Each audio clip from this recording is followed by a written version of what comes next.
Arkadaşlar iyi akşamlar. Sizler sağ olun. Bizim maksadımız hepinizin bildiği gibi, hepimiz hep birlikte aynı amaca yürüdüğümüz gibi 85 milyon vatandaşımızın ve ülkemizin güvenliğini sağlamak ve ülkemize yönelen her türlü hain saldırılarına da mutlaka karşılığını vermek.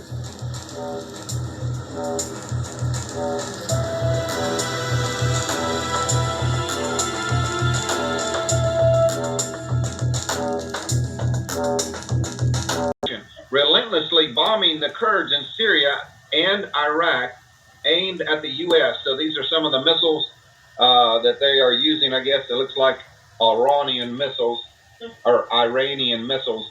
The first joint operation between Turkey and Iran or Iran against the Kurds in northern Syria and northern Iraq is causing a geopolitical earthquake in the Middle East. An operation which is clearly directed at the Americans.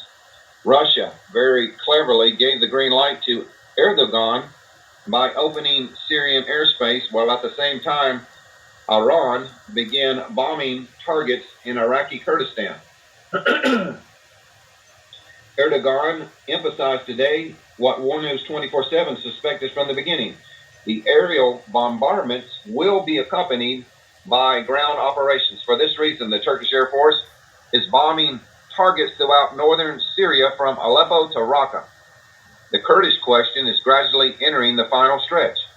The insurgency inside Iran is escalating, and this is forcing Iran to launch an operation in northern Iraq, hitting Kurdish bases with ballistic missiles and kamikaze drones. Turkey, seeing how the Kurdish rebellion is strengthening inside Iran, understands that its turn is approaching and decides to help Iran. If the Americans lose the Kurds, thanks to their political backbiting, then things will be difficult in Syria and Iraq, because the Turks are shouting, we must expel the United States and the PYD from Syria forever. So let me stop right here, folks. And I want to give you a couple comments. Most everybody knows that we're in Syria right now. We invaded Syria under the pretext of fighting ISIS about 7 years ago. The American military invaded the country of Syria, a democratically elected sovereign country, under the auspices, quote unquote, of defeating ISIS. So ISIS is gone, folks. Russia is the one that defeated ISIS. Russia saved Bashar al-Assad's rear end, because most people don't know that we created ISIS and Al-Qaeda. Our government, the government of Britain, the MI6, Israeli Mossad, Saudi Arabia. ISIS is a proxy army created by our CIA, and Russia came in about 4 years ago and rescued Bashar al-Assad because ISIS was pretty much taking over the whole Middle East. And we are now in northern Syria, and we control the oil wells, folks. Our military has about 7 or 8 bases, building more in northern Syria, controlling Syria's oil wealth. We're stealing their oil from a sovereign nation. And what is funny is that Lloyd Austin made a speech the other day talking about Russia and how Russia invaded a sovereign nation and is destroying their country and just brutalizing their people. And everybody started making fun of Lloyd Austin on Twitter and other things, because all of the adventures that we've done around the world, especially in the Middle East, we've done even worse. But he was stating that you know, what Russia's doing, but we're still in Syria after 7, 8 years and taking their oil and a lot of their wheat. The area that the American troops control in northern Syria is 90% of Syria's oil wealth, where most of their oil wells are, and fertile ground to grow wheat. So, folks, you know, it's like the kettle calling the pot black. So let's go ahead and finish reading this article, but I'll read you that article from Lloyd Austin here in a minute. It says Iran's bombing of Kurds in Iraq.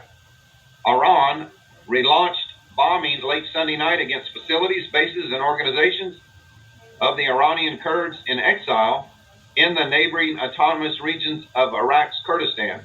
The Guards of the Revolution, the elite body of the Iranian armed forces, bombarded Iranian Kurdish parties again, the anti-terrorist service of Iraqi Kurdistan said, without giving an account to the casualties. The Kurdistan Democratic Party of Iran and the Iranian Kurdish separatist organizations, Komala, have confirmed the bombings against their facilities in northern Iraq. So please go to these articles, folks. I will leave them in the description box where you can see all of these videos of the bombings and the war going on. There are a lot of videos. So basically what is happening is that Bashar al-Assad and Russia and other countries have declared that they are going to kick the Americans out of Syria. And it does look like this operation has started, that Iran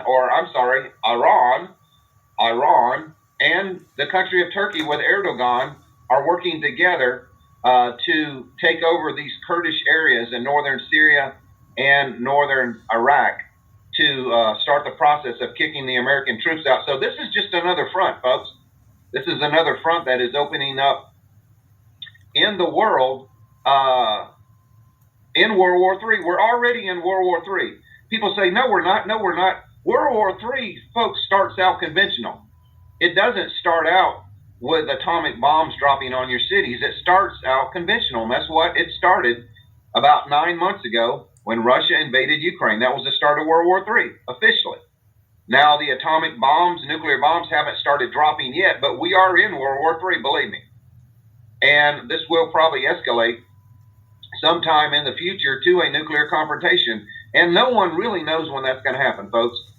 I don't know when that's going to happen. I mean, we have a lot of experts giving their opinion, but no one really knows when that event will happen. But I'm sure the whole world